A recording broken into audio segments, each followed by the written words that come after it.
Uh, Bonjour and Dinoi Malganaduk, Skabewis Indigenicas. I want to say hello to all my friends and relatives, fellow relatives across the earth today. And if I appear to be a little bit tired, it's because we are on the edge of probably one of the most historical events to occur in an awful long time. And I've been up late night and early this morning trying to prepare for it. So I wanted to just make a couple comments about what I've heard. Number one, work for an organization called Honor Their Earth Minnesota, which Winona LaDuke, a Harvard-educated Indigenous activist, has operated for many years. And we found that music and artwork is an essential element to our battle against industrialized environmentally damaging programs. So I really encourage people to continue to do that. But my presentation today, I'm going to put on the screen now and share and see if we have that up there. Okay, and it's called Invisible, Gerrymandered, and Suppressed, which is pretty much the Indigenous experience in the United States. I mean, there's a lots of experience in the United States we could talk about today, but I want to remind people that there are over 500 federally recognized tribes and remnant land bases in the United States that are controlled by American Indians and indigenous communities in the 50 states.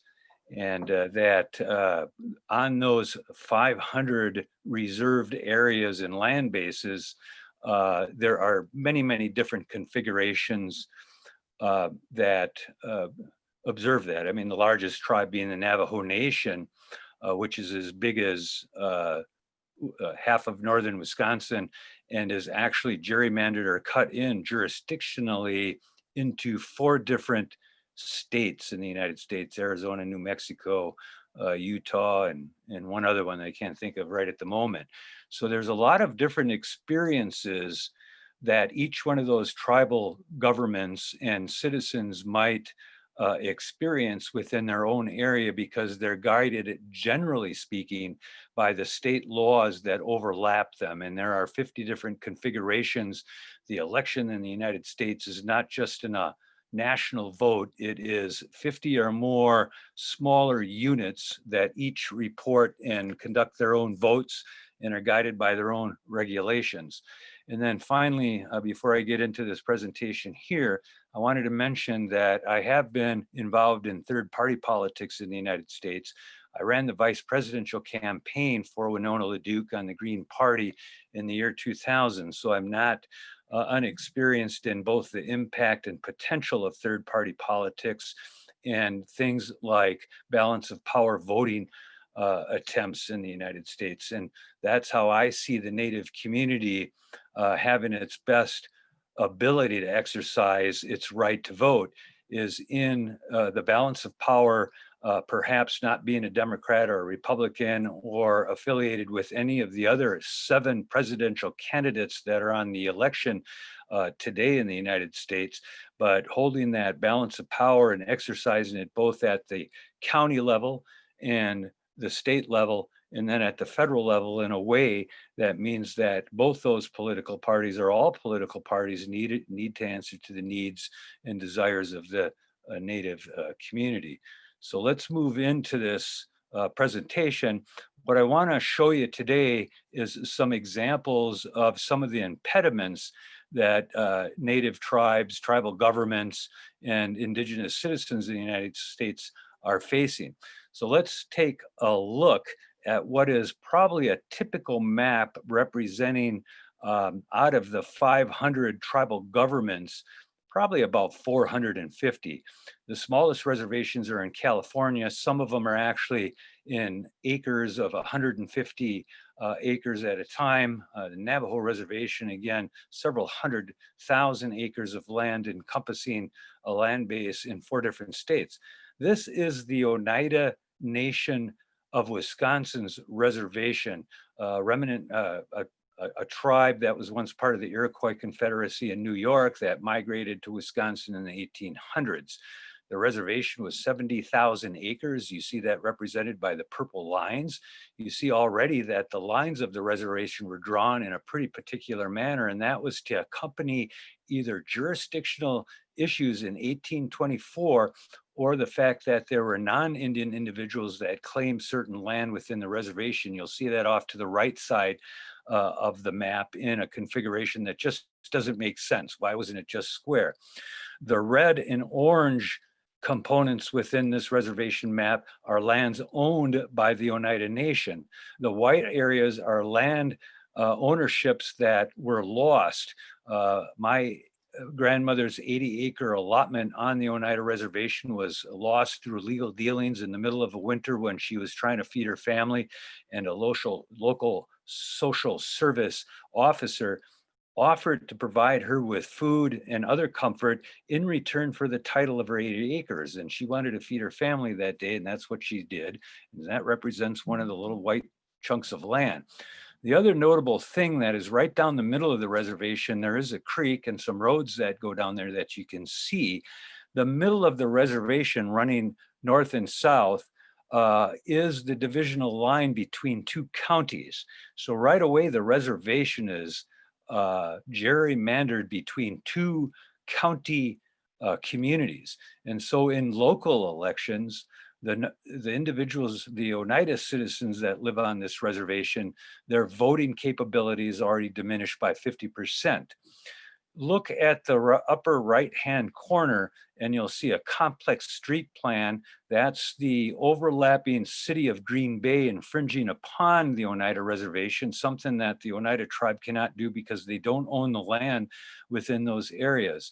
And there's actually two different village jurisdictional components within that land base. Let's take a look at the city of Green Bay.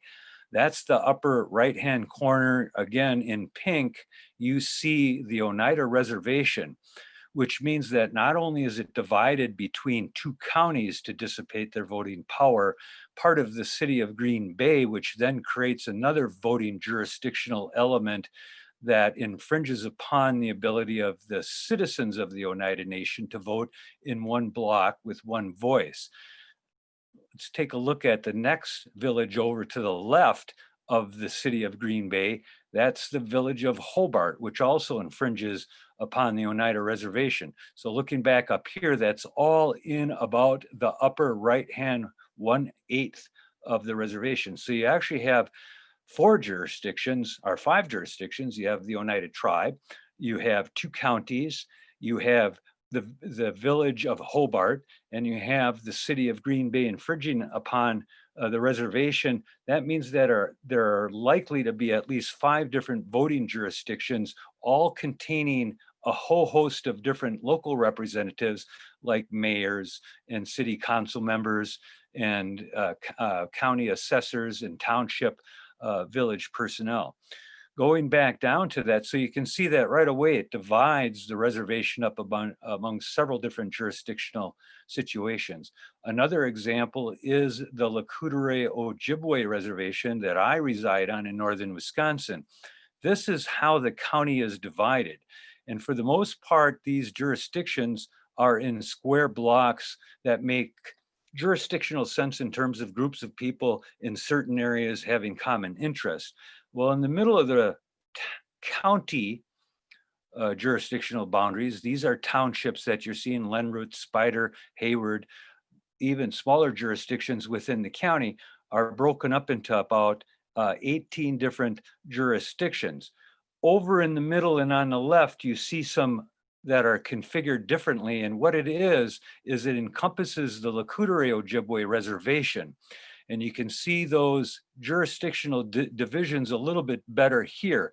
Right in the center there is 6 different local jurisdictions. So today, people who are, for example, we'll go back to this one, voting in a little village of Reserve. And they are jurisdictionally divided in between a township called the town of Hayward, in which you have to literally drive 35 miles to get to the polling place. Across the street, your neighbor may be going to the town of Bass Lake, around this lakes area here, which is a part of the reservation. To the south of that is a village of reserve noted on this, except that the village of reserve actually sits on the corner and intersection of 3 different townships. So you might get up this morning and have to drive 35 miles north to go to a township to cast your vote. The neighbor across the street has to drive 25 miles south to vote, and the neighbor to the right side of your own house might have to drive 25 miles off the reservation to cast their vote. Again, this is how the reservation boundaries were developed in the 1800s, and just simply causes a lot of confusion. And so those are kind of examples of what Indigenous people are facing today. In Montana, they might be facing a 100-mile ride into a jurisdiction off of the reservation in which all the officers and polling officials are non-natives. And we've already had incidents today. At least one individual reported to his polling place. He had received an absentee ballot.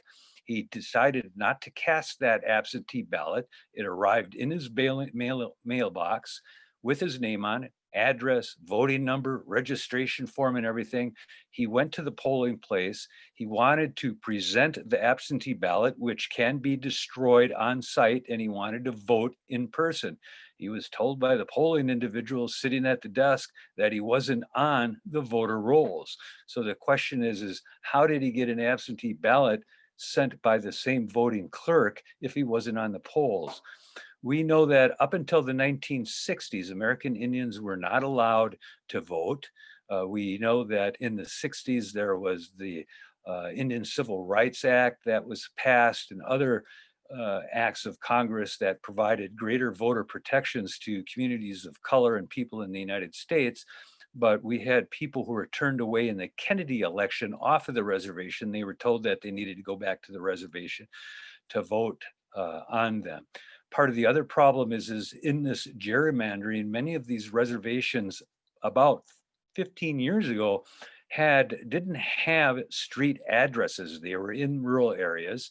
They've now been told that individual American Indians need to have a street address. If they didn't have a street address and were getting their mail in a local post office box in the closest village, have had to establish voting sites, voting addresses by GPS. And many tribes are issuing those addresses based on GPS on what an address might look like if it had been established on that reservation. So we're facing a number of situations today in regards to low-income individuals, people who are homeless, people who have shortage of housings on reservations. My grandson in the last year has been in my trailer in the backyard, over to auntie's in the basement, has a room over at another uncle's house now. Pretty flexible, but if he doesn't have an established address that he's lived at, or a photo ID that reflects that, or a utility bill or something, he will be barred from exercising his right to vote today. So there are a lot of impediments in the Indigenous community, and but we do know that we have that balance of power that, when exercised and when we get them to the polls, can be very, very influential. Donald Trump lost the state of Wisconsin by 22,300 votes 4 years ago. The Native community has about 25 to 30,000 eligible voters.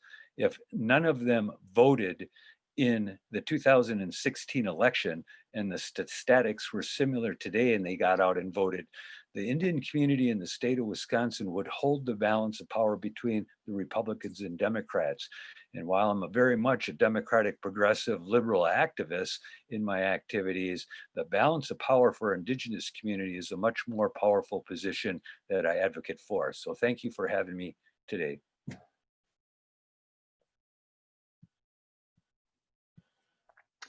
Thank you very much, Paul. It was very interesting and very educational, I think especially for the audiences outside the US. And I think many countries, Um, One thing I had a note here that the Republicans have filed over 400 lawsuits in various states challenging ballots, 127,000 ballots cast at a drop-off point yesterday. You'll be hearing, if you're watching the news all day long, you're going to hear state and federal rulings for or against those lawsuits. right. Thank you for this addition. And I think generally we more and more every year hear about different cases of suppressing voters. And of course, it's happening not only in the US, we know about many cases in Russia when voters, for instance, would be coming to their voting stations and they would realize that their names are not on the list because they are in the list of dead voters, or they come alive to this voting station. Willing to express their political will, and they can't because for the state they're dead. Interesting how the governments in the state use very mischievous mechanisms of suppressing already suppressed communities, and those communities who initially have less access to voting, and how lack of infrastructure is also being a big barrier in especially rural areas of bigger countries. And I think Russia and Turkey are also examples of such suppression of voting behavior and voting possibilities.